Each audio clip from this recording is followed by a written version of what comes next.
Negative thinking. It's a tragic pattern, and it's one that so many of us fall prey to. We do it because we've been programmed to do it. Very, very sadly, but very, very insidiously. We have been raised in a culture. Two pieces. One is our basic culture of education and discipline, which is a system based on punishments rather than rewards. The kids who do well and behave are ignored. The kids who are the problems are the ones who get all of the attention. So what we hear constantly is, you're stupid, you're bad, you're this, you're that, and we internalize it. The other piece of it is the culture.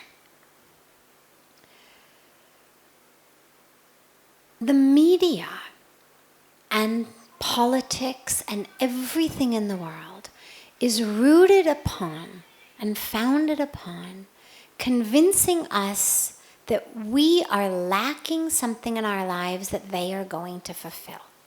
Now it's just called marketing. If you already are set, how am I going to sell you something? If you're already satisfied, you're not a very good customer. Especially if what I'm selling is not something you need.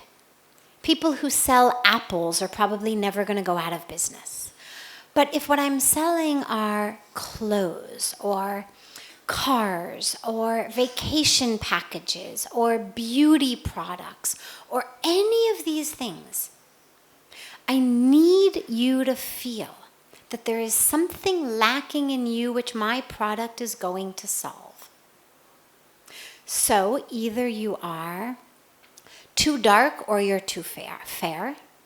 Either your hair is too straight or your hair is too curly. Either you're too fat or you're too thin, or you're wearing last year's model of jeans. This is how advertising works. The example that I always give, my favorite example on this is, if you look at a commercial for soap, well, what does soap do? Soap cleans us. We all need it. It's a great product. Nothing wrong with soap. But an honest advertisement for soap would say things like, Dove cleans so many more parts per million of bacteria than Zest. Lathering up with Dove for 5 seconds is the equivalent of lathering up with Zest for 30 seconds in terms of how many bacteria you've washed off. Commercials never do that. What do soap commercials look like?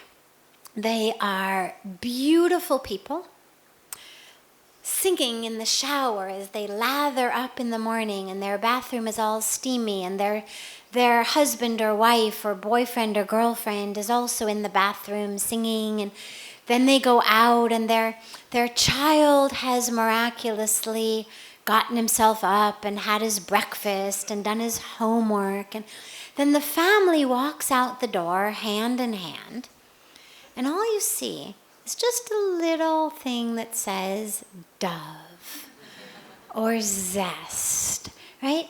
Nobody said anything about cleanliness. Nobody said anything about bacteria. We're selling happiness. Car commercials. Either it's freedom, right? You're driving off into the horizon. Will anyone here feel stuck in their jobs? Anyone here feel stuck in a situation? God, freedom looks so good. If I just had a Camry, I too could drive off into the sunset. Leave behind everything. We're not selling airbags and brakes and, seat comfort. We're selling freedom. We're selling romance. The guy with the car's got the right lady. You want to sell an SUV? Kids in the back seat are singing together. Well, when your kids want to strangle each other in the back seat, the subliminal message is you've got the wrong model of car. If you just buy this one, your kids too will sing in the back seat. So I share this because it's funny, but it's epidemic. Wherever you look, we are being told in every magazine, every TV show, every movie, every commercial, every ad on a website, that we need something to be full. They are selling scarcity. 24 hours left of this sale, 2 left at this price. Get them now or they'll be gone tomorrow. You're growing old. Better get the right car, have the right family, take the right vacation, drive your Camry off into the sunset while you still can. It's all about scarcity. If they tell us, oh, don't worry, we've got 1 billion in stock, they'll probably, price will go down probably in a few weeks. It's not going to sell. 24-hour sale, this week only, get it now. It's all about scarcity. And so what happens is we have been indoctrinated and brainwashed to believe that A, we're not enough. There's something wrong with us, something lacking.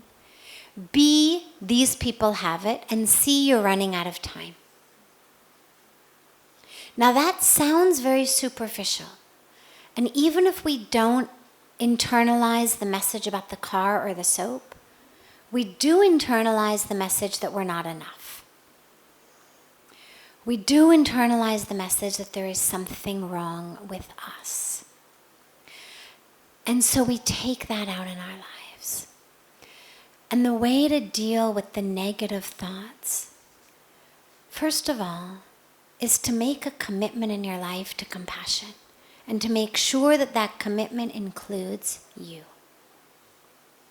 To make a commitment to loving kindness and to make sure that you are included in that. And number 3, to identify the voices. As the voice comes in, ask yourself, look at it. Who are you?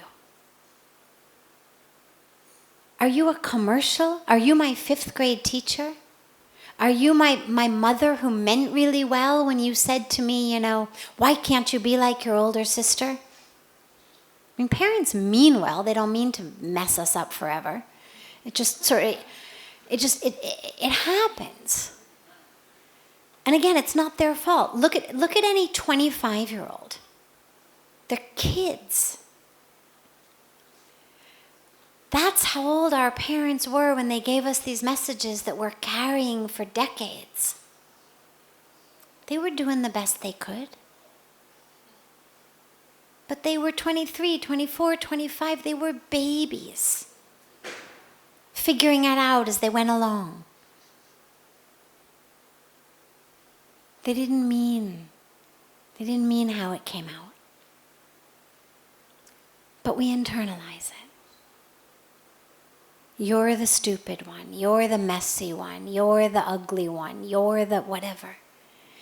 And the last piece is we also internalize the message from our parents, from our school, from our society, that your worth is based on what you achieve. People who are successful, who are rich, who are the top, these are the ones that society glorifies.